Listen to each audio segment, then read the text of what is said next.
Greetings. Happy Friday. Welcome to the Steve Deace Show here, live and on demand on BlazeTV, radio and podcast. I'm Steve Deace. He's Todd Erzen. He's Aaron McIntyre. She is Rachel Cauley. She'll be joining us here soon from the Center for Renewing America for the Deace Group. You almost didn't get us live and on demand. Maybe you still might have gotten us on demand, might have recorded something and put it up later, but we are having some of the worst weather in Iowa we have had in the time I've lived here.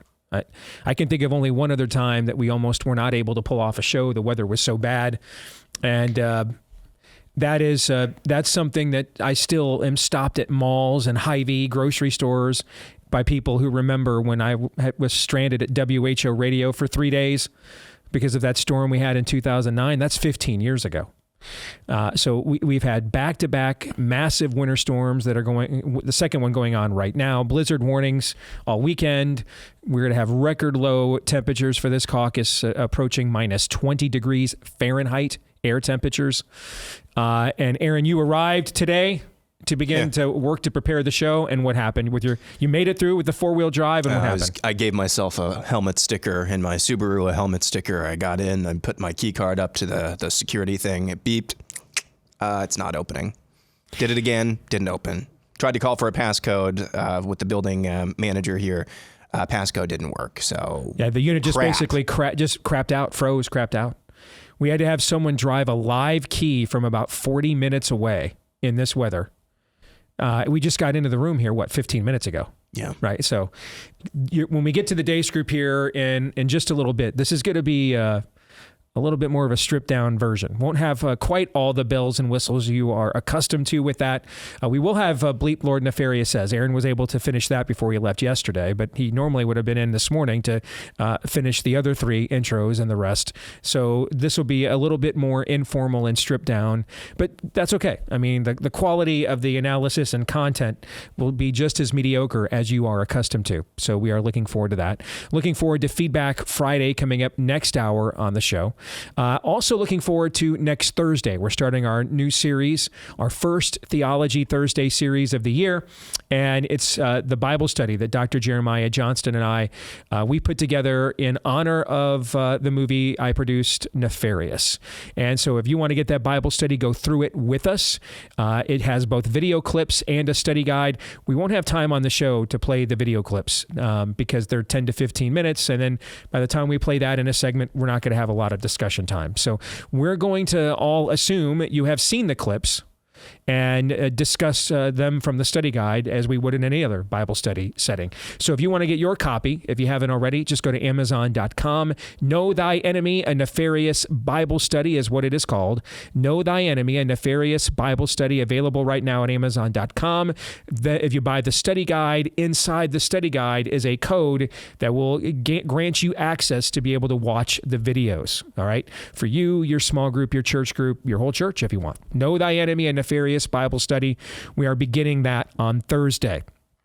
Also, we are beginning to get into the dog days of desolation here with winter. Aaron nearly had his first sick day since 2018 a few days ago. Probably should have.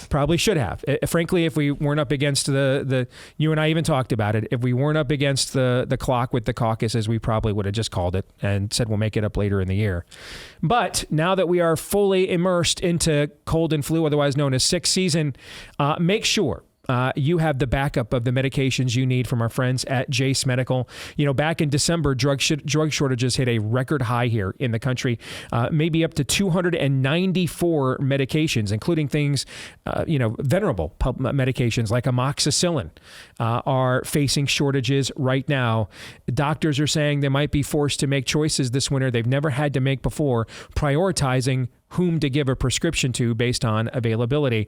Jace is here to help you get a backup of that right now to solve that problem for you. They've even added ivermectin as an option to the Jace case as well, because you can customize the Jace case. You can get the standard case with the 5 venerable medications like doxycycline and amoxicillin, or you can customize it amongst their menu of medications to what you need. You can also gift one of these to a loved one as well to make sure they have the backup medications they need just in case, that could never happen here, happens here again.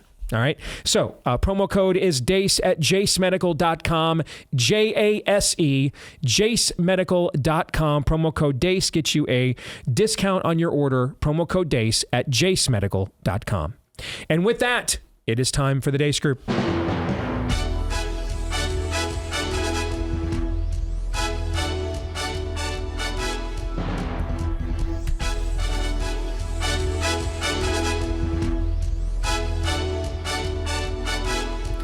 There she is. Welcome and Happy New Year to Rachel. Always good to see her. Your weekly look at the week that was begins, as it always does, with issue 1. Bleep, Lord Nefarious says.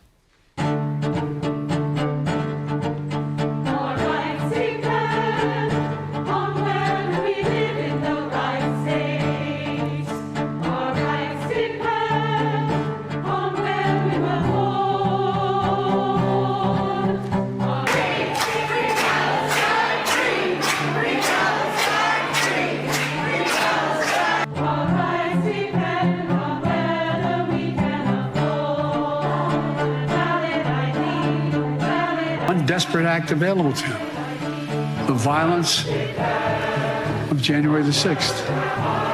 And since that day, more than 1,200 people have been charged for their assault on the Capitol. Nearly 900 of them have been convicted or pled guilty. Collectively, to date, they have been sentenced to more than 840 years in prison.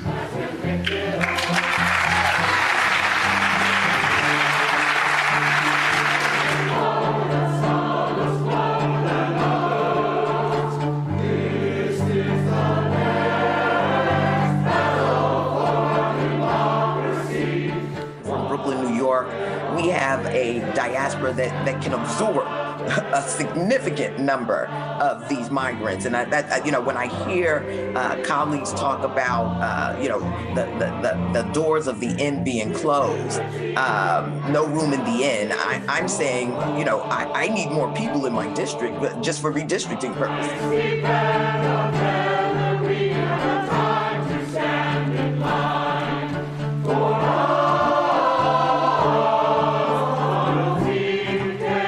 Time in the Bethel AME Church in Wilmington, Delaware, than I have than most people I know, black or white, have spent in that church. Many politicians come to the black church at the last minute. This is an example of that. Why wasn't he at Mother Emanuel last year, or the year before that, or the year before that?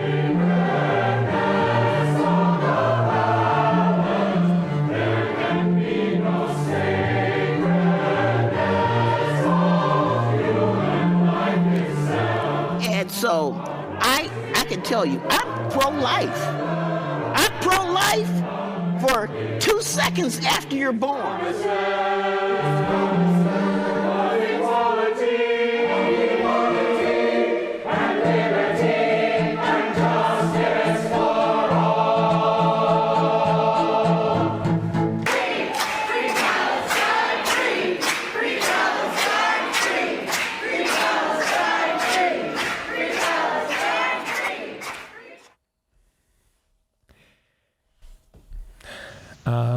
Wow.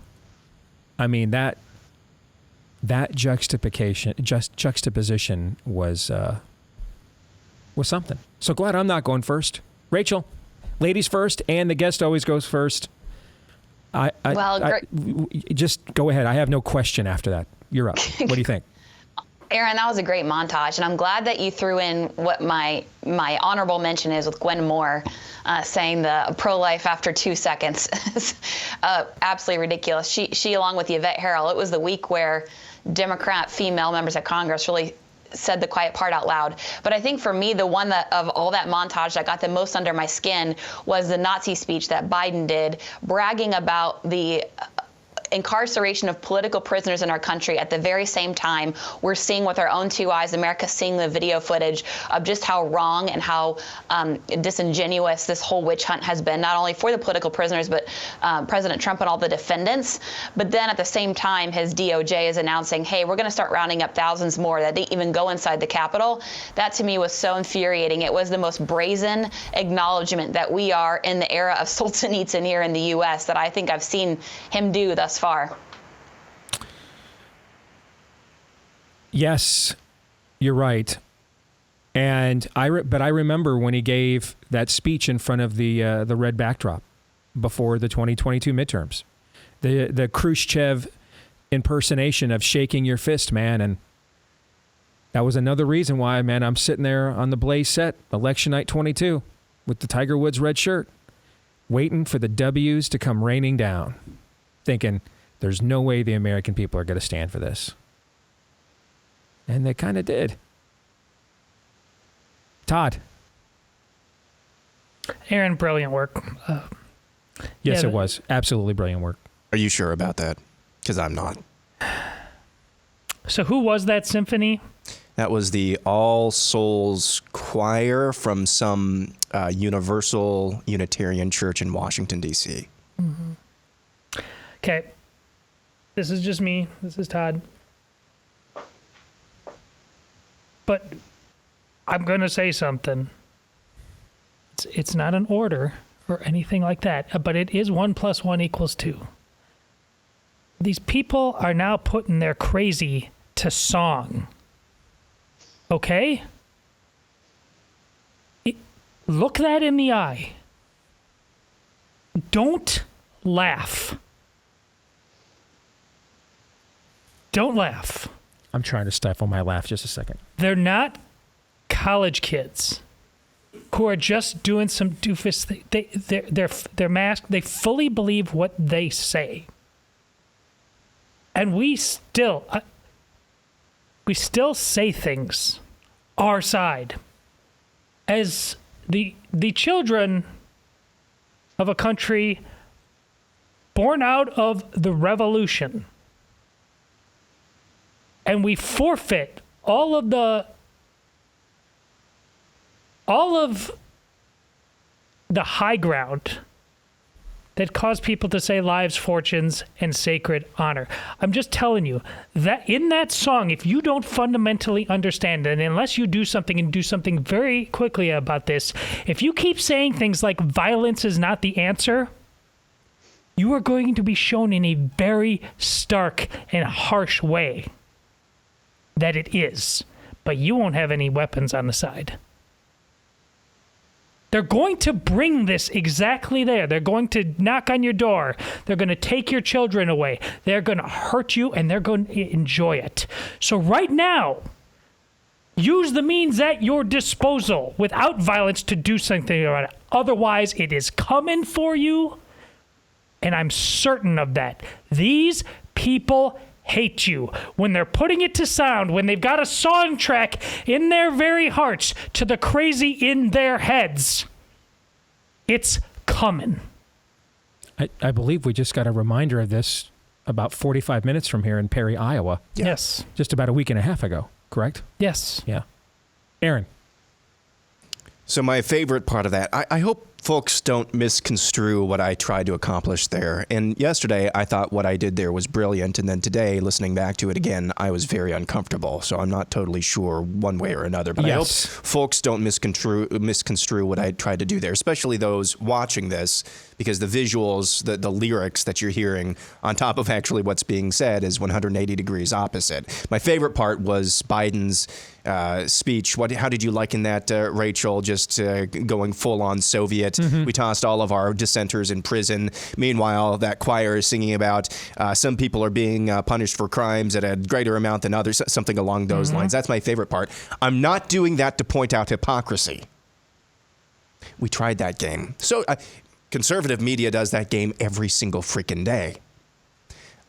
I put it out there to let you know that their version of reality is 180 degrees inverted from you and I's. At least I hope it is anyway. So what does that mean? Well, another thing that it means is that they really believe what they say they believe. They're not even trying to be subversive with songs like Imagine by John Lennon, or pick your 80s or 70s or 60s hits that were supposed to be the counterculture.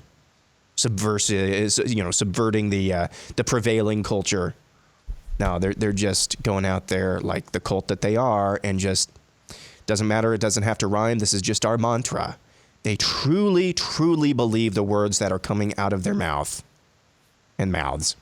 They truly believe that you should be locked up for being to the right of David French. They really believe that, and they're unapologetic about it. And no amount of saying, hey, that's hypocritical, you can't do that, the Constitution, no amount of pointing that out is going to change that. Do not quote laws to men with non-binary beings with guns, basically, is what you're saying. So what do you do then? It has to be defeated one way or another. Either you march back through the institutions, which will take a long time, like they did, or they will eventually push it to a point of no return, as you just pointed out. I know we're running short on time here. There's a great analog here, right? There's a video game called Far Cry 5, set in Montana. You play the role of a U.S. Marshal that's gone out to investigate this cult led by this one guy named Joseph Seed. And this cult has all sorts of songs that are just like that. Now, I don't think Ubisoft thought that they were portraying what they thought that they were portraying. The cult leader is actually a progressive. He's a hippy-dippy progressive. And the good guys, one of your closest allies, is like a black priest who hides a gun in his Bible to fight back against these cultists. Hey, Pearson. That's exactly what I think this is. Did you want to add something to that, Rachel? Matt? Okay, her mic. I think they must have lost connection. Lose connection? All right, we'll try to reestablish that. Just to further point out that what Todd said, this is not college kids, some hippie fringe. What that church put into hymnal form, or that cult put into hymnal form, that is the current policy of the United States federal government happening as we speak at our own southern border. Okay? So this isn't a bunch of Haight-Ashbury kids, that are rebelling against how badly their parents spoiled them growing up in the suburbs of Fresno, and now at Cal Berkeley they have been fed their generational dose of white liberal guilt. So they're just acting out. Everything that was in the lyrics of that song is being acted out as the official immigration and border policy of the current federal government of the United States, guys. It's not a fringe. The behavior might be fringy. The behavior might be the stuff of parody and tomfoolery, but it's being backed by the full coercive power of this government. So it is very serious. You're looking at them, not realizing that, oh, they're serious. The same way they would walk into an evangelical church and see people's hands in the air during worship, and then, oh, you guys are actually serious. Like, the performative stuff, if you're not part of the group, seems cringy. But understand, oh no, we actually believe the stuff that's in these lyrics. So do they. And they actually elect people that will carry out those desires. We don't, which is what we'll get to here in just in a matter of moments with issue 2. But let's get to the exit question on a scale of 1 to 10. With 1 being the odds, I've got many more of these winners left in me. And 10 being the odds that as soon as Noah graduates, I'm going to look to miss at least some of these winners henceforth.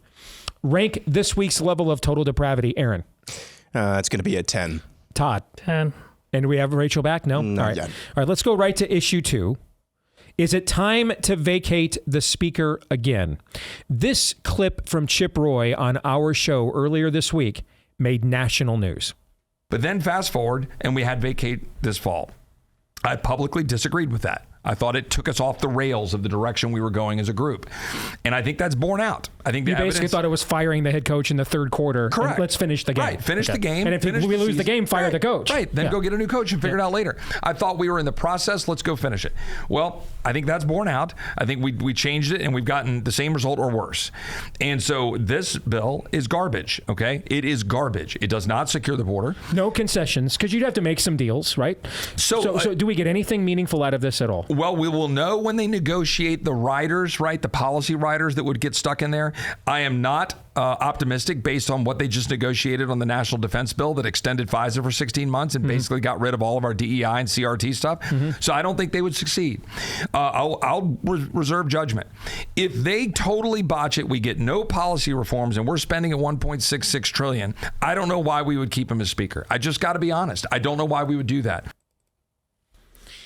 All right, still no Rachel working on it? I think we got her. All right, we do have her. All right, so let's go to, I want to start here with Rachel. I don't know how much of that clip of Congressman Chip Roy you saw on our show earlier this week, Rachel, or we just reset it. Were you able to see any of that at all? Okay. Yeah, so, I watched it live. Okay, so your organization, Center for Renewing America, has been in the heat of these battles over the speaker fight, going back to the one that Chip helped to launch last January. That comment that I elicited from him with my question on the heels of Speaker Johnson's budget betrayal.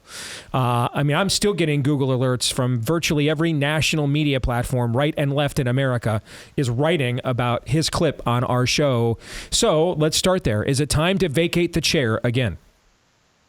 Well, Chip is speaking a lot of truth there, and he's not the only one. There are moderates, or I guess you can call them less House Freedom Caucus, less conservative aligned, that this week have said things like, voting for Speaker Johnson was the worst vote I've ever taken. So he is ticking off a lot of people. If you step back and see exactly how bad this is, because I know there's people that aren't paying as close of attention as you are, or as obviously as Chip and others, and we are at Center for Renewing America, they may be like, this guy's great. He speaks from the same right-wing conservative playbook that we're all from. He just got there. Why are you guys just wanting to throw out all the bums? If you take a step back and realize the same horrific deal that McCarthy cut and the side deal that McCarthy cut to basically give the left everything they wanted, that went away with McCarthy. And we all have a nice Christmas break. We come back in January thinking we've got a couple months until we need to come up with a spending deal and or a government shutdown, which we're advocating for if we keep funding this nonsense. He out of nowhere, months before he needed to, goes to Schumer and says, hey, you know that deal that died with McCarthy that got him fired from his job? I want that deal, the one that gives us everything you want and nothing that we want, including my moderates. Let's take that. I know I'm a couple weeks early, but let's just do it. It was shocking to all of us. So not only is the dog returning to its vomit on this deal, but it's almost even more egregious than what McCarthy did, because it died with McCarthy and he revived one of the worst deals we've ever seen. So yeah, I think it's absolutely time, and I know things are moving quickly. Last night, he talked to Chip and others and was maybe considering backing off. It sounds like just as of an hour ago, he's like, nope, me and Schumer, our deal's still good. It is definitely worth a conversation on, hey, is this the guy for the job, when this is essentially the last leverage point we have to stop funding the corrupt FBI and DOJ in this last year? Todd. Yeah, it's absolutely time to vacate. And as a Republican, honestly, if I was in there, I would nominate Hakeem Jeffries. And I would itemize all the heinous things that he stands for and would try to push through on us. And then I would go full Obi-Wan Kenobi. Who's the greater fool, the fool or the fool who follows him? And just say, well, it's awful, but at least he stands for something. That's exactly what Mike Johnson wants to fund. He stands for. You are going to sit here and shake their hand and clap and say, let's do this together. Let's do Hakeem Jeffries, because obviously we need to go way further down this rabbit hole for you guys to wake up and actually realize that you're men of the West. I would honestly do that. There's no rhetorical flourish. I would stand up there and nominate Hakeem Jeffries. I don't know what would be demonstrably different if Hakeem Jeffries was speaker. Demonstrably. Like, okay, they might have to wear face masks again. Yeah, okay. Well, that would be a demonstration, so that's demonstrably. Let's go there. But I mean, look at the immigration deal, Senator. I was just looking at it before the show. The immigration deal that Senator Langford. Now, the Democrats are going to take this deal because it's amnesty for every, because this is, Trump tried this in the White House. He offered them in exchange for more wall funding. All the Dreamers could get amnesty, biggest amnesty deal of all time, and the Democrats shut down the government. So to them, it's open border or nothing. They don't need an amnesty deal. They've got an open border right now, so they don't need to make a deal. But look at the deal that he offered. Like, so if your argument is, well, he's offering them a deal to show that they won't make a deal, then offer them an actual good deal. Because the deal that Langford offered essentially is exactly what Democrats want, but just at an acceptable rate and speed. You know what? We will manage Democrat destruction better. We'll take Chamber of Commerce level of professional management and apply it to just open decline, imposed decline and destruction. So it all appears at a palatable pace. I mean, that's the Republican Party in a nutshell. So I agree with you. Mike Johnson would have watched the montage and said, that's kind of a catchy tune. Well, Steve, we wouldn't have the Hunter Biden hearings. Well, so I mean, who cares? Why do we need another Hunter Biden hearing? Is anything going to happen to Hunter Biden, do you think? Congress going to do anything? No. No. So, okay. Well, he wouldn't impeach Mayorkas. Chip's been trying to get him to impeach Mayorkas for a year. Okay? I mean, this is just, here's what you wouldn't get.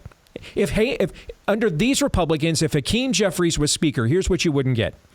The daily download of talking points from sham hearings and nothing other than contriving moments so I can get on Fox News tonight that are then fed down to national hosts like me to then feed you there as a conservative consumer with your mouth agape at the trough, just receiving your downloads of owning the libs in exchange for them owning your ass and taking your entire civilization away from you. That's all. All that would change is we'd actually get to blame the bad stuff on the bad guys. To me, that's an upgrade from where we're sitting right now. Aaron? Yeah, I'd say at this point, I was kind of, back in the fall, I was like, let's just wait and, see this play out. This could be good. This could be bad. But I was not prepared to go one way or another. Now I'm full on board with vacate yesterday, vacate today, vacate forever. To quote Hillary Clinton, or somewhat quote her, what difference at this point does it make? We got the pure biblical worldview guy in there, who apparently has a different Bible, I should say. No, he's reading a Bible. He is reading a Bible. He's reading out of a different Bible than we are. I don't know. I'm quite speechless because I might have a different reaction to this, but after hearing Chip Roy kind of answer Todd's question earlier this week about, is it just corruption, or are all of these people, or most of these people, the vast majority of these people, just cowards, just yes men, just want to be liked? And he said it's mostly the latter. I would take having the flu again, like I did this week, about 10 more times than having heard that. It's just give me some good old-fashioned corruption. It's just nauseating to think that these people who represent us, again, are reflections of us and just wilt at the first sign of trouble. I don't know what you can do with that. Oh, well, Steve, they don't have much of a majority. They started this session with the same majority Democrats had when they impeached Trump over something that turned out to be freaking true. Okay? I mean, no. Second your motion. Hakeem Jeffries for Speaker. If I were in Congress, you stood up, I'd second your motion. Let's just, you know what, man? Let's get nuts. Let's get nuts. Let's keep it real. Let's just all be honest. What's going on here? Let's not pretend. We walked into the party. We all put our car keys in the jar. We all know what this is. So let's just everybody strip down buck naked and let's just do it then. Why are we lying to each other? At least John Fetterman up there in a hoodie, he's actually honest. Almost none of the people up there are deserving of their fancy suits or any of their titles or any of their decorum. Exit question. If the odds Mike Johnson will survive the year as Speaker were a Journey song, which Journey song would it be? A, Faithfully. B, Separate Ways. C, Any Way You Want It. Todd. Probably Faithfully. He's probably going to be there for 30 years. Mitch McConnell will outlive you and me. Honestly. Mitch McConnell will be Senate Majority Leader after you and I are dead. I'm sorry, Senate Republican Leader. Aaron. My first gut was A, but I think I'm going with C. Who knows? Who knows? What do you think, Rachel? I'm going to say separately. If not a vacate motion, I think he may try to run in January if they win the majority, and I think he actually will fail. If nothing else, I think some of these members are slightly more comfortable with violence after the McCarthy motion to vacate. So I'm going to be hopeful and say separately. You mean separate ways? You think he's gone? Separate ways. Yeah. Separate ways. At this point, I'm okay if we just vacate the chair now after every single decision I don't like. Because I don't get any decisions I like. Like, if I got any decisions I'd like, I'd make trades. They don't make any decisions I like. They just make bad ones. More in a moment.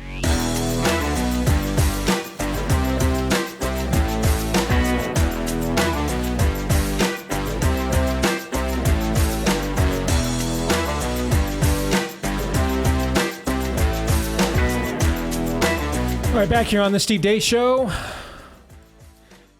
Powered by our friends over at Trust and Will. You know, making an estate plan now means gaining security of your assets, peace of mind for you and your loved ones. And with Trust and Will, you can create and manage a custom real estate or a custom estate plan starting at just $159. Just go to trustandwill.com/Deace. That's trustandwill.com/Deace for 10% off plus free document shipping. And I promise you, you won't regret it. We decided after about a decade, it was certainly time to update our estate situation.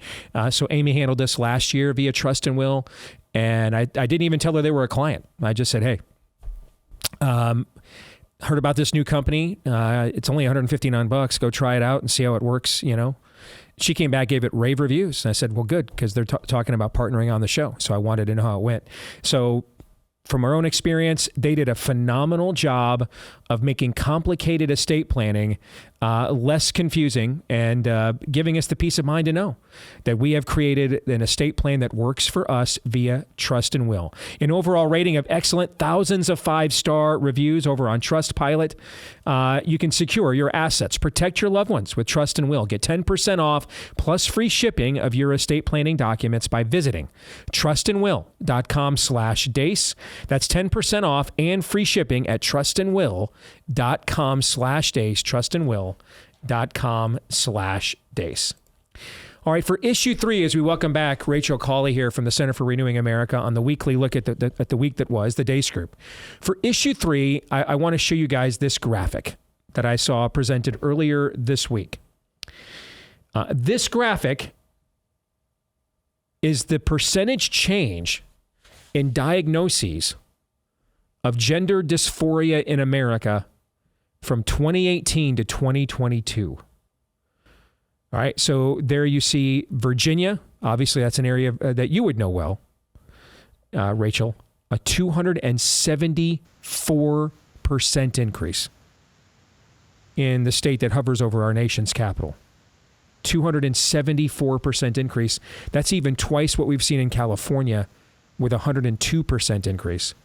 We've only seen one state in the union, South Dakota, with a 23% decrease, is the only state in the union that has not seen an increase. And you can look at those colors, guys.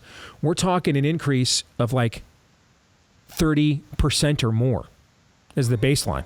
If you look at the color key there at the top. So we're talking a baseline of 30% increase in 4 years. And only one state in the union has not had that. Only one. And you can see states like South Carolina. Look at South Carolina has had, in fact, look at this map, guys. 2 of the largest increases on this map. South Carolina and Utah. Supposedly the 2 most conservative Republican states in the country. South Carolina and Utah. Is it any surprise that America's first transgendered senator, Lindsey Graham, comes from South Carolina? Looking at the trend line, he represents the people. Can you see why Spencer Cox, the governor of Utah, originally vetoed legislation banning these surgeries? Look at the amount of money the medical establishment is making on these surgeries in Utah. I mean, that's an economy of scale right there. Now, thankfully, the governor of Utah looked at the data and went back and said, hey, this is, preposterous. We're not doing this here. But these numbers are incredible. So as we get to issue 3, the question is it the chicken or the egg? Are we seeing an explosion of tranny madness because the rainbow jihad media educrat industrial complex is pushing it mercilessly? Or is the rainbow jihad media educrat industrial complex responding to the explosion of this madness? Todd, I'll start with you. It's the former. That's the textbook definition of groomers. And it's probably no coincidence that 2018 is probably the first year that you will call me really beating the drum on saying, once this transgender madness is here, once you believe this, you'll believe in anything. And then we got to 2020 and we found out I was exactly right about that.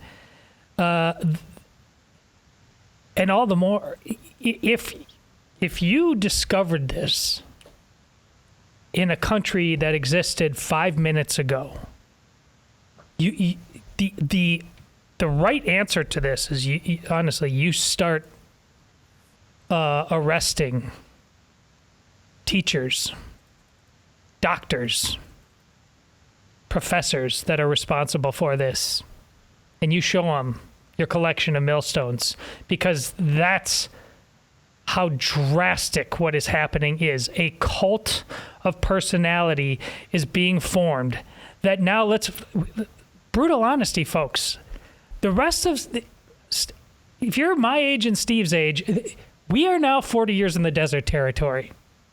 It sucks to say.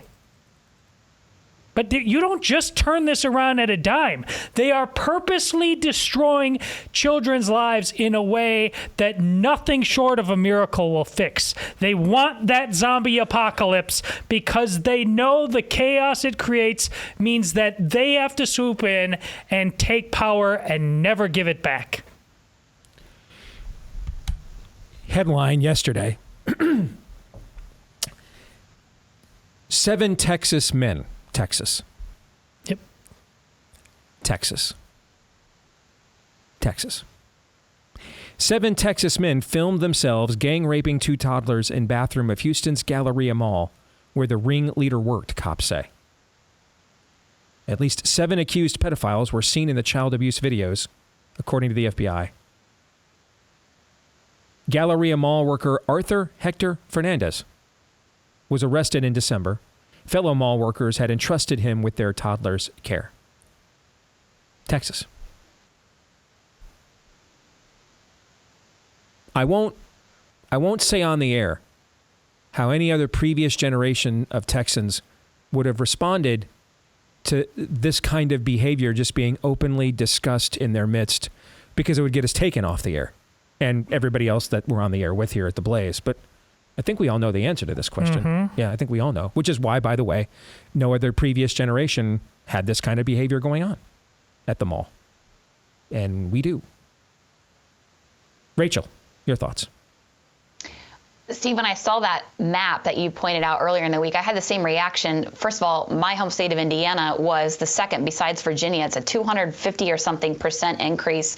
But if you look at the heat map of where the darkest, most increased states are, those looked immediately to me like they were the top 5 or 6 electoral states that Dems have tried to make a move on and flip to purple or blue for the last couple years. You mentioned Utah and South Carolina and Indiana and Virginia. If they have anything in common, it's sort of semi-feckless Republican governors that have been completely beheld to corporate stakes and infiltration of left special interests. So I can't see it anything other than the trans madness being caused by, and I agree with Todd, the left and the media and TikTok and Eli Lilly, which is home base in Indiana. So that's what stood out to me when I saw those 4 or 5 states with the purple. It was, and surprisingly, states like Connecticut are the second most decreased. So it looks to me that they were definitely trying to make moves on states that people still think are red, but they definitely are not anymore. The corporatist influence, I think, is vital, that you pointed out, Rachel. I mean, Aaron, can you put the map back up there for just a second? So Christine Ohm is governor of what state? South Dakota. North Dakota. She's South Dakota. Is she South Dakota? Yeah. Okay, all right. Doug Burgum is North Dakota. Thank you, that's right. All right. So that's the only state that's had a decrease. The only state. But yeah, remember, she originally vetoed the bill that was going to ban tranny madness in the state, because of what Rachel said. Yes. And then eventually the amount of pressure and heat that she got all over conservative media and everything else. Well, it worked. Which means this is what's going to need to happen all over the country. It's what's happening to Mike DeWine in Ohio right now. Well, here in Iowa, our legislature passed last year good legislation against this nonsense. Now we just had one federal judge come in and say, Kim Reynolds is now going to have to simply go full Andrew Jackson. That's a nice ruling, but you go try to enforce that because, no, we're not doing that to our kids. We're not killing our kids because you told us to. We're not mutilating them. I agree. Yeah. Aaron, your thoughts? It's the former. It is the trainee pharmacological industrial complex that's driving this, the rainbow industrial complex that's driving this, as it has almost everything as far as this category of wickedness in our country goes. And I've seen people in the past try to draw some parallels between the rise of things like anorexia and gender dysphoria, how it kind of rises, it peaks, and then it goes away. Maybe that's true. I don't think it is. And I think that's not. I think they're categorically different things, because yes, maybe on some level it's a body image thing. Fundamentally, it's demonic. Anorexia, by and large. Now, I'm not an expert at this. Maybe, there would be experts we could talk to that are actually Christians and not the expert class. But that's generally driven by maybe somebody who looks at their body and says, there's something wrong with my body. I'm eating too much. I'm not skinny enough. I'm not attractive because I'm not skinny enough. That is a perversion of maybe our natural inclination to be desirable. Transgenderism says my body is wrong. Not there's something wrong with my body. My body is wrong. And I must make irreparable damage to my body to rectify that. That's fundamentally demonic. It's fundamentally not a perversion of reality, a rejection of it, as we've been over time and time again. So whatever this is, it's not just a perversion of reality that can be rectified over time. It is a rejection of reality that must be defeated as soon as possible. There are kids, even adults, who are suffering under this delusion. If you're conservative and you haven't watched Matt Walsh's documentary, What is a Woman? He gets into all facets of this. Really, like I said, all facets of this, and it's definitely worthy of your time. But this is fundamentally demonic, regardless of what's driving it. You won't change my mind. You won't be able to draw parallels between other fads of body image that we've seen in time past. I mean, that movie, sorry guys, struggling to keep my throat clear today. That movie, What's a Woman? I mean, that's up there with like Rush Limbaugh's The Way Things Ought to Be in terms of the finest pieces of content our movement has like ever produced in its history. Like God, Man, and Yale kind of stuff. Pardon me again. Exit question. Fill in the blank. 2 years from now, so this is a 4-year trend. 2 years from now, tranny madness will be what? Aaron, back to you. Mandatory. Everybody thought Sam Hyde was joking when he said state mandated homosexuality.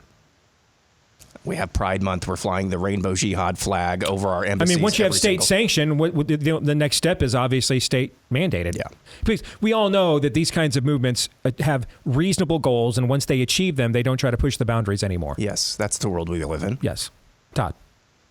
Fully weaponized to take non-compliant kids out of homes because their parents aren't teaching them to use the right pronouns. No doubt about that. Zero doubt that you're right about that. Rachel.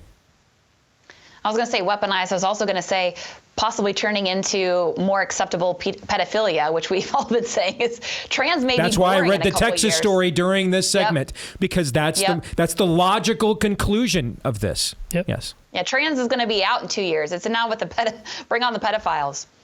I mean, if we can mutilate children, if children can make it, here's why. Here's why I'm saying this. Because people are going to say, why would you link these two things? Here's why. If a child can make a decision about what gender they are, then that also calls in the age of consent over all. That's why. Okay? If a child can determine at age 8 or 9, I should not have been given a penis or a vagina, then why can't a child at 8, 9, or 10 determine whether or not they would like to give others access to their penis or vagina? You see what I'm saying? We're calling into question the age of consent. That's what we're doing. Here's something that got left on the chopping floor of the montage today. It was a doctoral student in childhood psychology saying that kids as early as 4 can determine whether or not they are a girl or boy. So there you go. All right, let's get to the kicker topic, which we went to just because Rachel is here. The woman who once made us all belly laugh by pointing out she goes to the DC Starbucks and orders coffees for Ray Epps, so they will just say his name over the counter. All right. He was given his sentencing this week, if you want to call it that. I think they gave him like a gold watch or something. What sentence would you have given Ray Epps, the only man on video, so far as I know, actually captured telling people to go to the Capitol? Rachel, this is your topic. We'll start with you. What sentence should you have gotten? I thought you would never ask. As you can tell, I've been thinking about this for a very long time. And yes, by the way, I'm still Ray Epps at Starbucks. I got it this morning. So here's the sentence I would be giving the man who has made a mockery as a symbol for the show that January 6th is. First of all, I would start by flash banging his house at 2 a.m. with 15 FBI agents, scaring the crap out of him, pulling him out in his pajamas, shipping him to the D.C. gulag where he has cockroaches in his food. They rip his Bible away, and he sits there for 2 years, pre-trial detention. Then, after he's sufficiently been humiliated and lost enough weight and contracted diseases he'll never be able to get rid of, he gets hauled in front of Judge Beryl Howell in the D.C. court, as well as a jury box of 12 D.C. pansexuals who are left for 20 minutes out of the door to come back in and say, yep, you're going to be in jail for 5 years. And after that happens, he's then going to have all of his gifts and goes frozen, and his family's going to be put on a TSA watch terror list where they're going to be frisked every single time they try to leave their house. That is a sentence, at the very least, I think Ray Epps should be given. I think at this point we just say, so say we all. We're Amen. Good. We're good here. Miss America has spoken. Yes, I think thus speaketh Zarathustra. We agree. All right, let's get to predictions. Aaron, go. Chiefs over Dolphins 31-17. Yeah, I can't see Miami wanting to hang out too long in -9 air temps in Kansas City on Saturday night. Todd. If Iowa is still Iowa, DeSantis wins. Rachel. We are 67 days away from the start of March Madness, and I'm still 37 years into my life predicting a Purdue national championship. I think they're doing it this year. It's the Virginia thing. It's exactly what happened with Virginia. Lost in the first round as a number 1 seed. Come back. Everybody comes back ticked off. The next year they win it all. Same thing. And I think Purdue's going to do it this year. I do.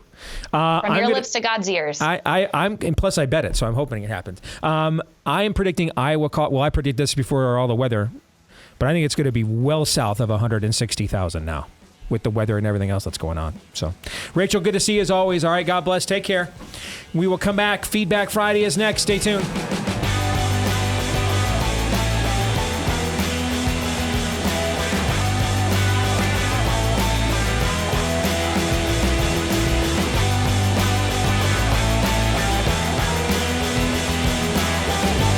All right, back here with Hour 2 here on Blaze TV, radio, and podcast. Steve Deace alongside Todd Erzin and Aaron McIntyre and all of you.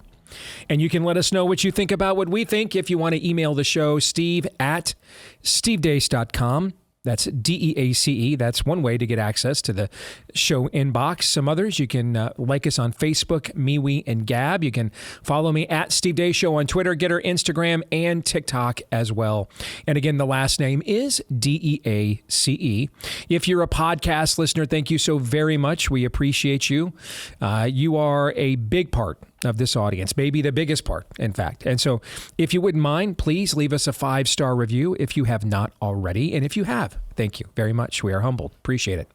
You can also hit subscribe, or if you're listening via iTunes, follow. And that way, every time we do a new episode, it shows up in your feed every single time. All those things, by the way, help the show to continue to grow. And so thank you for your part, because clearly we fall short daily. So we need all the help from you that we can get. And this part of the show is brought to you by our friends over at Preborn. You know, last year, because of you, Preborn's network of clinics saw over 58,000 babies saved. That is incredible. Thank you to all of you who made this possible, and let's celebrate those precious babies. Like when Antoinette, she found out that she was pregnant, she was in a bad place. She didn't know how she was going to raise a child on her own. She searched for an abortion clinic. God led her to preborn instead. And that's where she met her baby on an ultrasound. And when she saw and heard that baby's heartbeat, she broke down crying, and the nurse reminded her that babies are blessings from God. So she chose life, and her daughter's name is Treasure, because she's a gift from God.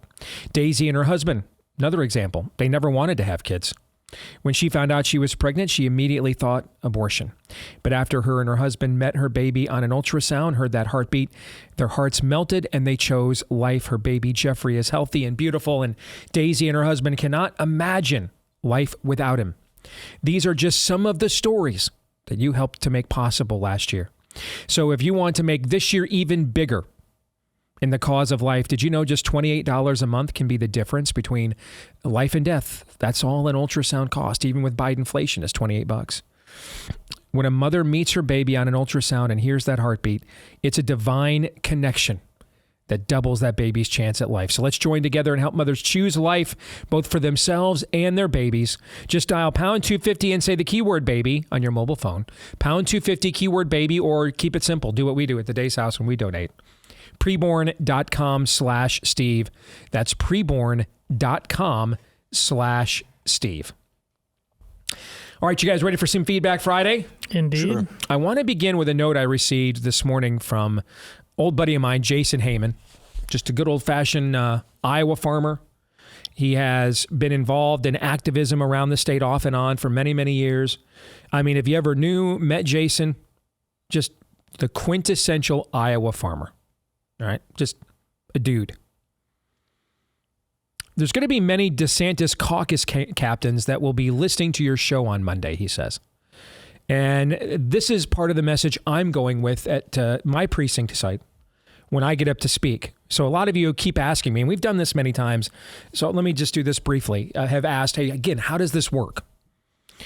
It's completely different than a primary. It takes place at a certain amount of time.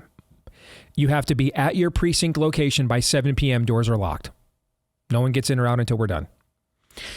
So yes, you're not just showing up on your coffee break, on your lunch break, or on your way home from work when it's convenient for you and you can hop in and vote for a few minutes like a general election or a primary. In fact, the caucus is not even regulated by the state, by the government. It's regulated by the state party. It's a completely private process. And so you show up at night at your precinct place, and you're going to hear party business is going to be done. Maybe some resolutions, maybe some maybe some other delegates have to be determined for later in the race or later in the party process for the state convention. And then you hear speeches. People get up and speak for each candidate. And usually each site kind of gets to determine how long you'll get to speak. And before all this begins, there's going to be horse trading that will go on right there at the caucus site. People get to talk and, they hang out, find out where other people are going. And then you're going to hear people get up and try to sell you on voting for their candidate over the other ones.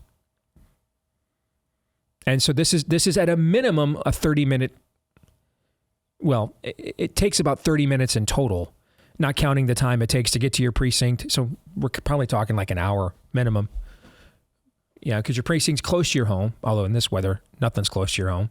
So you're talking about an hour commitment on a Monday night, on a school night, although it's President's Day this time. So a lot of stuff's going to be closed down even with the weather. They had hoped that was going to help with turnout, obviously picking a federal holiday. And, now we're dealing with some of the worst winter weather we've had in Iowa in the time I've lived here. I've worked in broadcasting in Iowa since 1999. And there's only been a couple of times that weather got in the way, threatened to get in the way of whether I was going to be able to pull off a show here or not. And today was one of them. So we're having awful weather now. And so you're looking at least an hour commitment, drive time, everything else, and maybe longer depending on how long it takes at your particular caucus site. A lot of people just don't want to devote that amount of time to the process, which is sad, but it also is self-enforcing. It does kind of weed out the less principled people. And people like to say, well, the winner of the Iowa caucus doesn't always win the presidency. Well, that's true. Maybe it would have if you guys would have listened to us more. You know, we chose Mike Huckabee. You guys wanted John McCain. You did Fox BoomerCon. So we did John McCain and got our asses kicked. I don't know. Maybe nobody was going to beat Obama that year. I don't know. But maybe if we had, nominated someone that wouldn't have attacked Obama from the left and suspended his campaign to help, with the biggest sellout in American history at the time, that was the event TARP that launched the Tea Party. TARP is what launched the Tea Party. Maybe. I don't know. Or Mitt Romney. We rejected him twice. Fox BoomerCon, the rest of you around the country, you loved him. Couldn't get enough. So, we actually we tried to nominate the guy that started the Chick-fil-A protest, Mike Huckabee. You guys went with the guy that didn't want to do the Chick-fil-A protest, Mitt Romney. So we got our asses kicked again. I mean, I don't know. I can't sit here. I don't know for sure if Mike Huckabee and Mitt Romney and Ted and Rick Santorum and then Ted Cruz, I would have done better. I don't, Trump at least won. Would Cruz have won by more than 78,000 votes in 5 states? I have no idea. No clue. I do know that Rick Santorum and Mike Huckabee could not have done worse than Mitt Romney 2012 and John McCain did. We've tried your Let's Find Out. How about we try our Let's Find Out? So this whole thing that some of you around the country like to email me all the time, well, you guys don't always pick the winner. That's not the own that you think it is. It's a cell phone, bro. Maybe you should have listened to the people that spent 6 months vetting the candidates mano a mano and actually seeing them eye to eye numerous times, as opposed to I watched some ads in a 2-week primary cycle and voted on Super Tuesday. Maybe if you would have listened to the people, by the way, Reagan's launch of his candidacy against Ford, what gave it credibility, what he did here in the Iowa caucuses in 1980, actually. Okay, so maybe if you guys would listen to us more, we wouldn't be in the position we're in. So the whole thing that we don't always pick the winner it's not the put down you think. It's really a cell phone. But it does weed out the not really committed most of the time because it's just too long of a process that more people either don't have time for or aren't willing to engage in.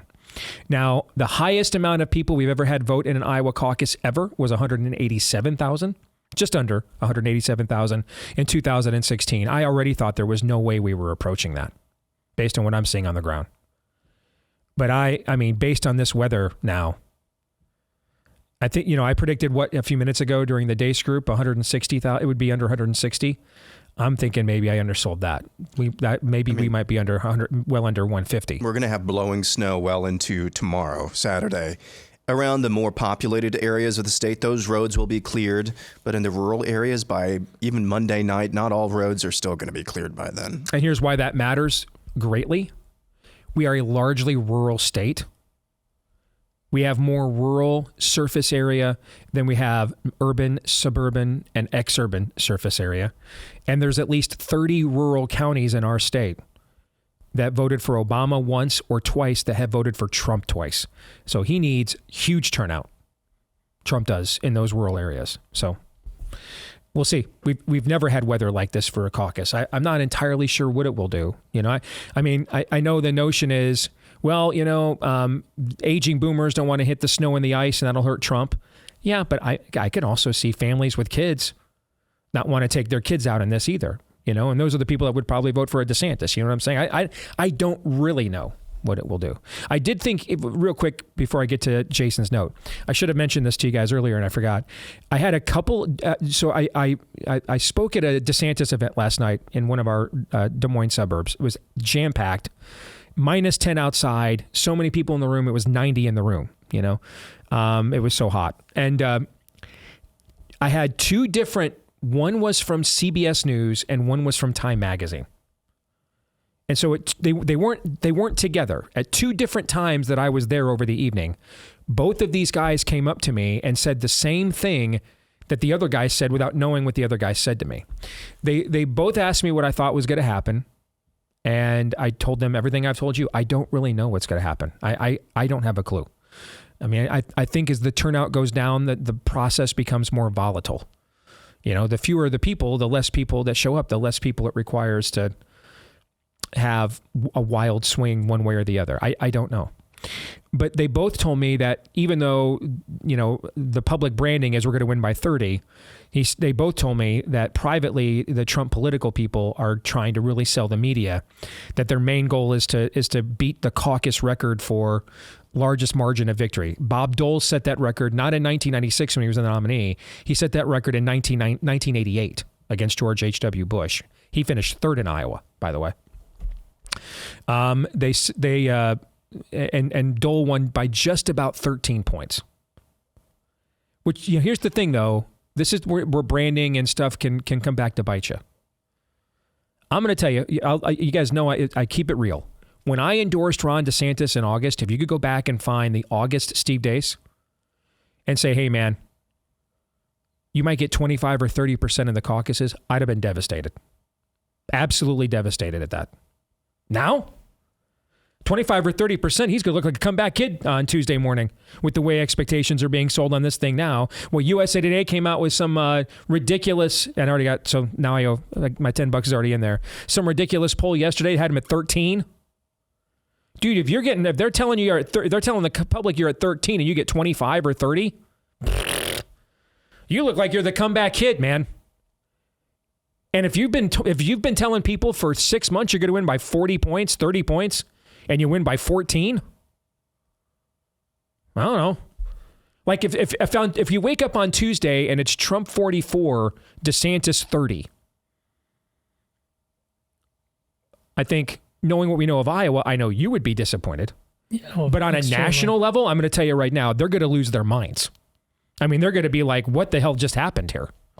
I mean, they're going to lose their minds if that's what it would be. So, I thought I would relay that to you guys as well. All right, let's get to Jason's note. He wrote out what he plans on saying at his precinct because he's going to speak for DeSantis at his precinct. Trump started his first term strong, did a lot of good things. The most important thing he did was expose the swamp. He showed it was deep and vast. As Trump's term went on, the swamp figured out all it had to do is compliment him and play towards his ego. Once the swamp figured it out, it understood it could have any swampy policy it wanted as long as nice things are said about Trump.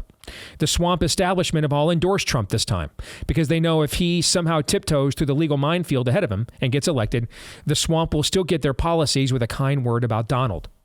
Now look at Florida. DeSantis has shown that he doesn't have a kryptonite. Ron sets his mind to a task and he convinces the legislature to follow him. DeSantis has shown that true conservative principles are wildly electorally popular. Now that Trump exposed the swamp, we must shift to someone who has a plan to drain the swamp for decades to come. Emotion and bluster won't fix D.C. A plan, fixed constitutional principles, focus, and resiliency will finally break the corruption in D.C. God gives us everything we need when we need it. We have been given someone at this time who doesn't give in to compliments or get hung up on personalities or loyalties. Ron DeSantis is the first candidate in a generation who came from a true toss-up state and made it a deep red state in 4 years by simply boldly leading and showed results with traditional American principles. Ron has not been divisive, but united one of the largest states by bold conservative results. Ron DeSantis is a generational leader with a strong support system and family. It is time that the Republicans have a real debate, and we can do that tonight in Iowa by voting for Ron DeSantis and having a real debate about what a president should be. You can repackage it however you want. The main message that we need to understand is that the swamp has figured out our Superman's kryptonite long ago, and he can no longer be effective at draining the swamp he exposed because of it. By the way, Jason says, on Wednesday, I actually did get interviewed by the final Des Moines Register poll. The girl didn't know how to pronounce any of the candidates' names, but it was fine otherwise. How can you not know how to pronounce Trump, Haley? Trump is a one-syllable word. Haley, you can't pronounce that? I want to hear Todd's thoughts on that. The Des Moines Register poll, they can't pronounce any of their names. Todd, your thoughts?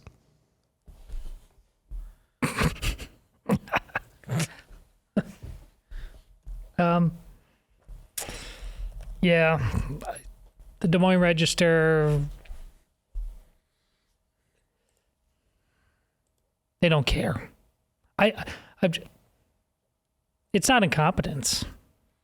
It's not incompetence, Bob. It's that we just don't care. Yeah. This is where all that as a financial model. You know what? Why are they willing to not go the Michael Jordan route and say, they buy shoes, conservatives buy shoes too, buy papers too? Yeah. Why were they just willing to rot? Well, two reasons: religious sensibility. It's the Hakeem Jeffries print. They actually believe what they say. Then B, what took longer, perhaps, for people like Steve and I to figure out, but we certainly, is that corporate turn on things, the Pfizer money, things like that. There's going to be money like that to prop up these propaganda organizations for a very, very long time. They don't care about you. Correct. That is correct. But to all my former Register colleagues, told you. All right, before we get to more Feedback Friday, a word about our friends over at Patriot Mobile. For a decade now, they've been America's only American wireless service provider. And when I say only, trust me, they're pretty much the only one. That's why we have been great supporters of theirs here on The Blaze and on this show. And Patriot Mobile offers dependable nationwide coverage, giving you the ability to access all three major networks, which means you get the same coverage you've been accustomed to, but without funding your enemies. When you switch to Patriot Mobile, you're sending a message that you support free speech, religious freedom, the sanctity of life, Second Amendment, our military, veterans, first responders, our heroes, etc. Their 100% U.S.-based customer service team makes switching easy. You can keep your number, you can keep your phone, upgrade and switch, whatever you prefer, they'll customize it for you. And their team will help you find the best plan for your needs. So just go to patriotmobile.com/Steve or call 972-PATRIOT. If you use the offer code Steve, you get a free activation with that offer code. patriotmobile.com/Steve. Make the switch like my family did. You won't regret it. That reminds me, Todd, you guys are looking at making the switch, and I told you I was going to connect you guys, and I forgot. Remind me after the show. No hurry. We got it. patriotmobile.com/Steve or 972-PATRIOT. All right, this week I have received, after how we opened the show on Monday, I have received numerous emails. Not as many as I thought I was going to get. I don't want to blow it out of proportion, because I've received quite a few from people in the boomer generation that thought everything I said the other week and explaining why I think we're under a generational curse, they agreed with all of it. But I did receive a few from people who took great issue with it. I read them all, because even the ones that were angry were pretty well reasoned and articulate, and I wanted to hear what you had to say. Here's how I responded to each of them, because I did take the time to respond to each of these that I received. Thought it was only the fair thing to do.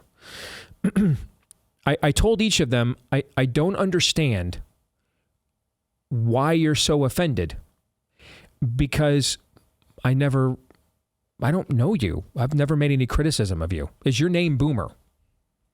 I've only known one person in my lifetime whose name was Boomer, former quarterback, Cincinnati Bengals. Is your name Boomer? I mean, like, for example, let's say Trump wins here Monday, goes out, blows another election. I mean, people might say, you know what, we had a chance to do this right, and Iowa, you blew it, right? They might say that, right? You and I live in Iowa, right?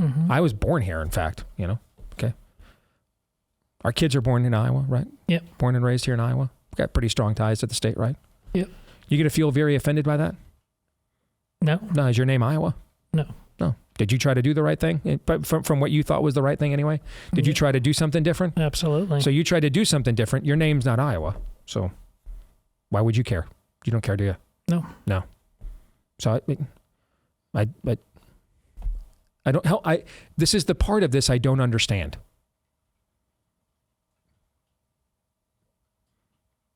I mean, several of you guys send me these very eloquent, and I appreciate them, long notes explaining you and who you are and what you've done. You don't have to do that. I'm not your keeper, number one. You're not accountable to me. You don't owe me squat, number one. But then number two,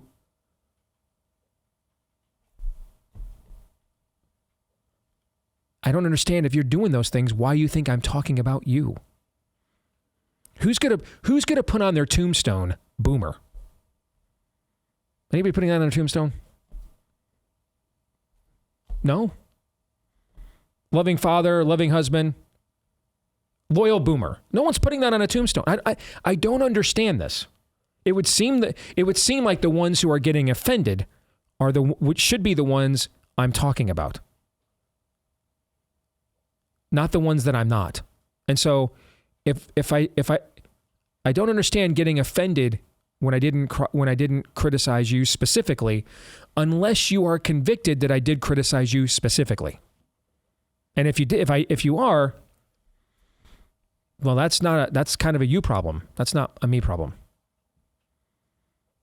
But heaven forbid, every one of those pedophiles that raped those 7 kids in the Texas mall they busted yesterday, if they were all named Steve, what do you think I would feel any sense of offense or remorse or guilt? No. Why? Because none of them were me. That's why. I don't understand. I mean, I really don't. I'm not being flippant. I don't get it. And I'm resisting the temptation. I'm not calling on Todd because I know what he's going to say. What he's going to do, he's going to reiterate one of my favorite sayings. When you throw a rock into a pack of dogs, the one that yelps, the one you hit. That's what he's going to say. That's what you would say if I called on you? Yeah. Yeah, exactly. All right. I'm resisting the temptation to say you're self-indicting because I'm genuinely wondering if I am missing something. I even made a point. Complete and comprehensive isn't the same thing. Made that point in my conversation. So to me, the disagreement is not over the expression of my observation, but the accuracy of it. It's not about whether I think there is a generational curse over America. It's about is there a generational curse over America? It's not about whether that applies to you. It's about whether it exists.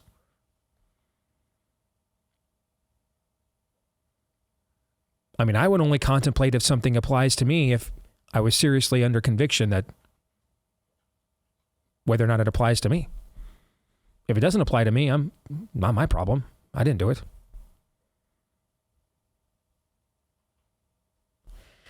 Let's move on. Jenna writes, I've been a cardiac sonographer for 18 years. I work at a big hospital in upstate New York, and I'm seeing something that's just not sitting right with me. Our ER is like a war zone. We are overflowing and have been for weeks now. I'm part of the medical freedom movement. I have friends in healthcare all over the country. They're seeing the same thing. I have a few theories. Everyone's immune systems are shot because of the mRNA vaccines, shedding from these vaccines. It's winter. Everyone eats crap around the holidays and gets a little sunlight. I believe they've unleashed something new on us. This is the same time COVID was unleashed prior to election season. I think all of these could be true to some varying degrees or... and I would add one other thing. It's cold and flu season, and you know that too, Jenna, obviously. So I would add that would be a 5th thing I would add to your itemization there. And it could be all of the above ratio of all those 5 things.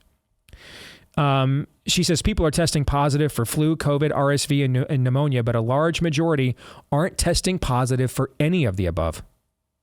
It's all upper respiratory symptoms and people's coughs are wet, productive, and sound terrible. I constantly have coworkers out sick. They get better, and then they are sick again. That's an uh-oh. That. Whatever this is, it keeps coming back. If you'll remember, this has been going on for a while, and we, in terms of others than Fauci saying, but Fauci, remember what he was a specialist of before COVID? Infectious diseases. HIV. Yeah. HIV. And they said that this the COVID's effect. In fact, the entire COVID team, all of them, bedazzled Debbie Birx, all of them came out of the HIV stuff. Speaking of Birx, did you see what she said? She's comparing it now to HIV. Yes, that's what so-called long COVID. I was just going to bring that. There's nothing. There doesn't have to be anything new. They're mission accomplished. They're killing your immune system. That's what happened. And so you don't heal efficiently. It does come back. There doesn't have to be anything new at all. You took this jab, and it's crushing your immune system, and they knew it, and they gave it to you anyways. But what game's on this weekend, guys? A study from Turkey was published today. It says, quote, The COVID vaccine significantly alters gene expression, which displays, quote, a profound impact on key neurodevelopmental pathways. And the result of the study showed, quote, exhibited pronounced autism-like behaviors, end quote, in the lab rats that it was tested on. And here's the thing. This was actually done with one of the boosters, one of the updated ones for the new variants we keep getting. When you think they would have, you'd get better the more times you did this, you'd get more efficient. The CDC is being sued by our friends over at the Highwire. Yep. To expose... Successfully so. Yeah, successfully so. To expose all of the data in what is called vSafe. If you don't know what that is, we've talked about it before, but it's been a while. vSafe is the supplemental. A lot of you have heard of VAERS. That's been around since that was part of the Reagan amnesty for the vaccine manufacturers. There had to be an open source database for any injuries or complaints or questions, and that's VAERS, the Vaccine Adverse Event Reporting System. Well, quietly during COVID, the CDC created its own independent monitoring of the COVID vaccine called vSafe. And it's a sample of over 10 million people. So it's a massive sample. What they haven't told you is within vSafe, the rate of incident requiring medical treatment from the COVID vaccine is 8%. 8. So whether to indulge in any medical treatment is a risk assessment, right? Is the cure worse than disease? The infection fatality rate for COVID at its absolute worst, barring a certain amount of pre-existing conditions, was 0.4. That means that you would have more than an 1,800% higher likelihood of needing medical treatment from the COVID vaccine than you would die of COVID, over 1,800% more likely. That means it was more than 300% more likely you would require medical treatment for taking the COVID vaccine than you would require hospitalization for contracting COVID, because about 2% of people who received COVID required hospitalization from it. Would anybody take that risk assessment whatsoever with those odds? 1,900% one way against me, 300% the other way against me. Who would take that? Well, not if they were reasonable. Not if they were. Not. So even confronted with that. Correct. Magically speaking, and what people believe about this, you could tell them that and they'd still take it. What would they have done to our immune systems? Remember, less than 25% of American adults took no doses of this thing. We are just now learning what they have done to our immune systems, and in real time. And it's going to be some level of awful. It's just a matter of what level of awful we're talking about.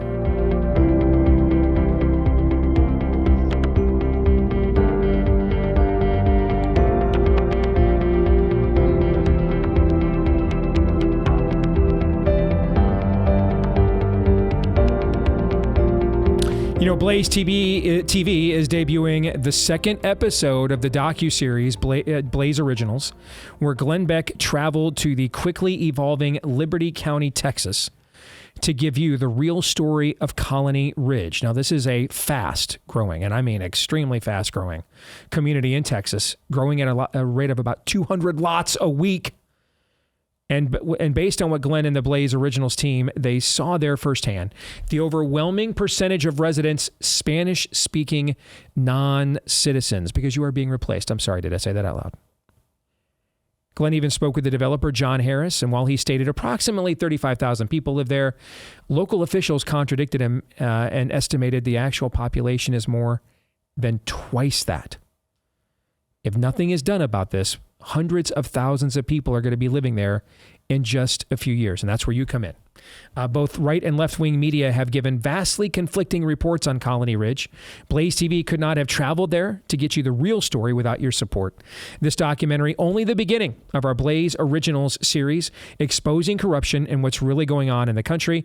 But we cannot do these kinds of productions without your help. That's why, if you're not already a subscriber, Now is a great time to subscribe and support us. We'll give you $30 off an annual subscription by visiting blazeoriginals.com, blazeoriginals.com, and using the code Colony Ridge for the $30 off the annual subscription at blazeoriginals.com. Use the code Colony Ridge for $30 off your annual subscription to Blaze TV. Let's continue with this note from Don on a Feedback Friday. He writes, something is up. Please tell your audience stay as healthy as possible. The most frightening thing about Secretary Austin not telling President Biden that he was in an ICU or anywhere else, and he was incapacitated for 4 days, is that must mean Biden doesn't speak to the Secretary of Defense on a daily basis. We have two current hot wars taking place, the Red Sea being shut down, Iran attacking U.S. troops versus proxies, China getting ready to take Taiwan, our southern border is wide open, and Biden doesn't speak to his defense secretary on a daily basis for briefings? Don, that's a brilliant take. I had not even considered that. And that's why I included your note in our Feedback Friday and put it up to the top. I mean, that's one of those things that's right at the tip of your tongue. You know, you just miss the forest through the trees kind of a thing. Yeah. Because even the Secretary of State Blinken is saying, I didn't know Lloyd Austin was in the hospital. He's the Secretary of State. That also means maybe he's not talking to the Secretary of Defense on a daily basis. Or there's another alternative. Because at some point, if you're in an ICU, you're probably incapacitated. That's why you're in an ICU. But maybe during some of that time, Austin was alert and just lied to him. So we've got two options here. They're both pretty bad. Not going to lie to you. They're both pretty bad. One is that with everything going on in the world right now, the United States President and Secretary of State are not communicating with the Secretary of Defense on a daily basis. How's that warm the cockles of y'all's heart here on a just absolutely, I don't want to live anymore, cold January day in Iowa? Point of order. Does Biden really communicate with anybody on a daily basis? Yeah. I got nothing after that. Fair. Okay. But there's another option. Austin did communicate to him during the time he was in the hospital at some point and just lied. Hey guys, I'm all good. You know, just sitting here having a tea party with a grandkid. I'm out to lunch with a wife. Yeah, sure. Now here's what's going on in the world. How's that make you feel? Anybody? No takers on either one. Here's what I feel about this. Isn't sustainable. We can't keep doing this. Well, here's the thing about this, and I increasingly view just about everything we talk about on the show through the following lens.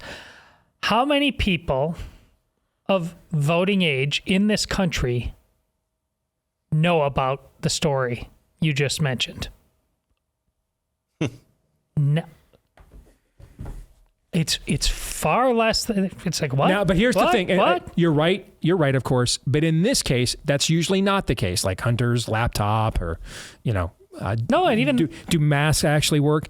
In this case, it's willful because the media has covered this. The media has asked the administration about this. The media did ask Secretary Blinken about this. I'm not saying the media did, but I'm talking about it. We are the problem, citizens, yes. not citizens. Still, how many people know? The more access we have to this and this and this, we seem to know less. All right, so that number is pretty small, and then even amongst the ones who do. About all this stuff, they don't care. They can't be bothered. Loki was right. They just want to be ruled. They really, that's like, most people is like, are tapping out on forget what Orrin McIntyre, rightly says a lot about built-in problems with democracy. He always gave it too much credit, but there's just a lot of people, they don't want it. They really don't. I wanted to interject that only to make a point of order that I want to make sure when we're ripping the corporate media, and they often deserve it, We are doing it because it's deserved. In this case, we actually know many of these things because they've done the reporting on it. So in this case, they have, for the most part, done the baseline of their jobs. So if it's not like, hey, let's run cover for Hunter Biden's laptop right before the election. Let's just rip and read Pfizer press releases and put them at the top of the NBC nightly news and just read them verbatim off a teleprompter. All right. If people don't, most of the time when people don't know stuff, it's effectual. All right. Meaning effectively they were denied access to the information from the sectors of the country that are supposed to provide it. Like the examples I just determined or set, right? What you're describing though is something that is another problem. Willful. That even when on the rare moments when the fourth estate does its job around here, regardless of fallout, you're right. Most people still kind of just can't be bothered. Nate writes, I thought I would inject some good news for you guys. Well, after everything we've just discussed, brother, we need it. That reminds me, I ran into a young man. I wish I could remember his name. Really smart dude who has been going around the state of Iowa with the DeSantis Super PAC all year long. And we just kind of exchange notes on what he has seen and thinks and of the race and the campaign and stuff. But he goes, I just had to stop you, man. I love your show. I mean, I just fell in love with you guys' show. I wish you guys were a little bit more positive, but I love this show. Oh, so if that's you, young man, I cannot remember your name. Okay, I'm sorry. Forgive me. Nate's note on a Feedback Friday. This is your long distance dedication. All right. I wanted to inject some good news for you guys. I've been a daily listener since I read Fauci and Bargain, and I'm a Blaze subscriber because of your show. I was raised in a largely secular home under loving but very lost parents. I didn't attend church, read the Bible, or have any connection with God. Over the past few years of being a father to 3 boys, I began to ask questions of myself in the direction I was heading. Without going into extensive detail, let's just say it wasn't a good one. And I felt lost, guilty, and terrified of the example I was going to set for my sons. Long story short, I become a regular attendee at a local church. I regularly read the scriptures, and I was baptized on Christmas Eve. How freaking cool is that? I am far from being the man and father I want to be, but I have finally gotten in the fight, and I attribute a large piece of that to you guys. So I wanted to say thank you and look forward to the new direction of the show this year. Nate, that's why we do what we do. This note right here. It's everything. It is everything we do, what we do, and why. Want to win a culture war? It's simple. Not easy. First step, real simple. Not really easy. Here's the first step. Look in the mirror. Back in the 80s, the phrase man in the mirror got coined in two different, into wildly successful enterprises in two different ways. There was the Michael Jackson song, Man in the Mirror. That was a #1 song. But there was another way that phrase got coined, and it was considered kind of the book that kind of launched the men's ministry movement that ended up morphing into Promise Keepers and stuff in the 90s. And it was a book called The Man in the Mirror. Read it myself shortly after my conversion. Had a huge impact on me too. But I mean, that's really where it starts.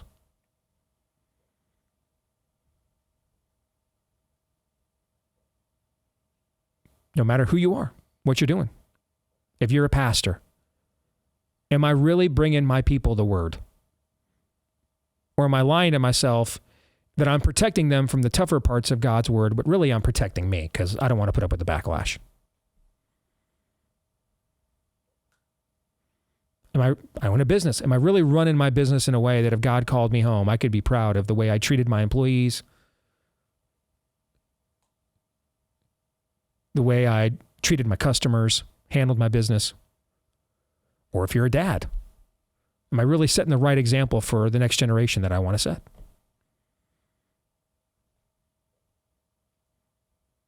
Man in the mirror. Starts there. Because, man, do you know why here's the thing. Do you remember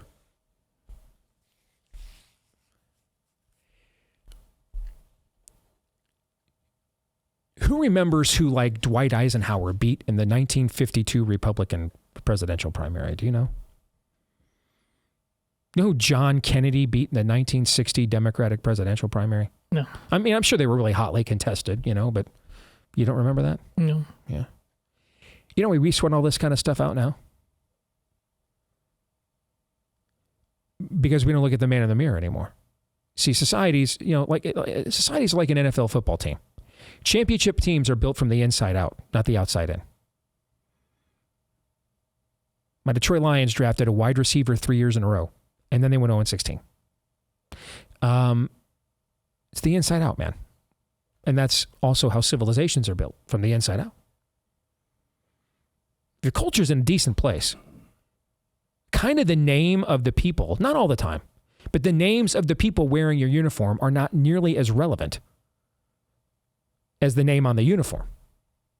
Because there's an expectation to wear that uniform of what it represents. You chose to put that uniform on. The expectation I have for you is that you will then represent what that uniform means. And it means me and my values. We sweat all these things out now because we don't do that anymore. In reality, the fight between Ron DeSantis and Donald Trump should be about nothing more other than whose political aides get jobs by being the GOP nominee. But it means a lot more than that because we're not in a good place. A lot of you that sent me notes thanking me for saving you from the jab are now sending me notes saying, stop criticizing the guy who invented the jab that I thanked you for saving me from. A lot of you who bought Fauci in bargain. A lot of people, a lot of Trump voters bought that book, but a couple 100,000 of them, in fact. Now you guys are writing me notes. Criticizing me for criticizing him.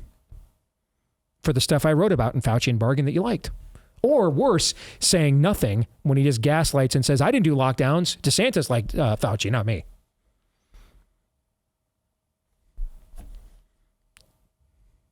Stuff doesn't get fixed from the outside in, man. It gets fixed from the inside out.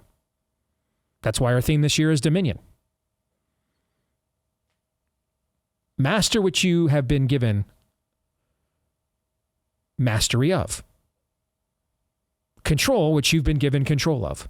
Man, if we did that, oh my gosh. Right now, we've got a large group of pastors in America that because of Donald Trump have decided that that's their excuse to become heretics. We've got another large group of pastors in America who don't even want to therefore address anything going on in the civic realm. And another large group of pastors in America that essentially are sycophants for Trump in idolatrous ways. That's a healthy place to be. You know, we don't have a lot of prophetic witnesses from the church. We don't have a lot of a church who says, we overturned Roe versus Wade today.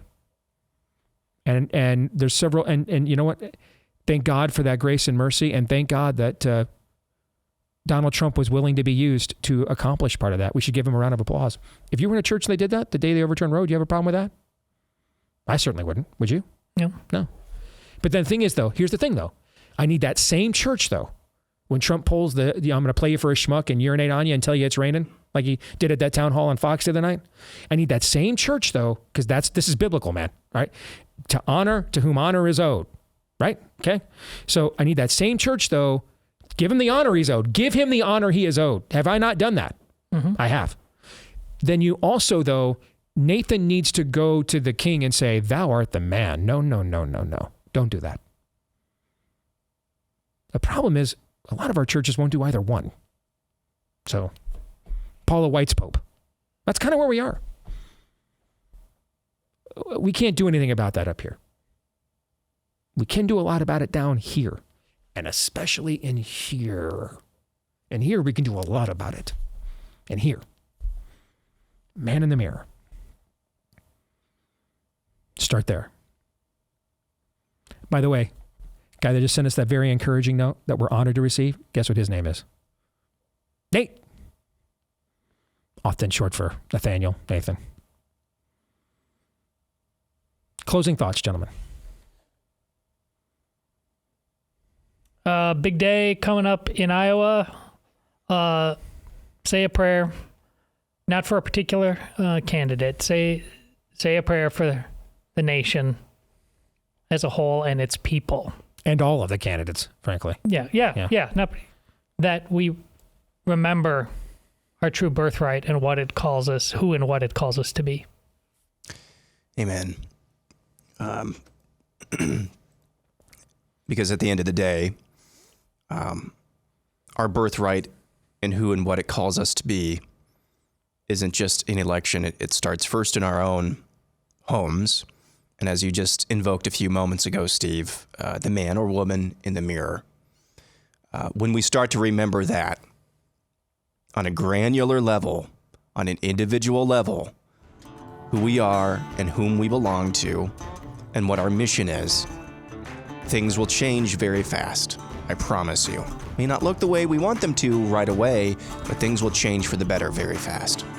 Amen. Have a great weekend. Stay safe.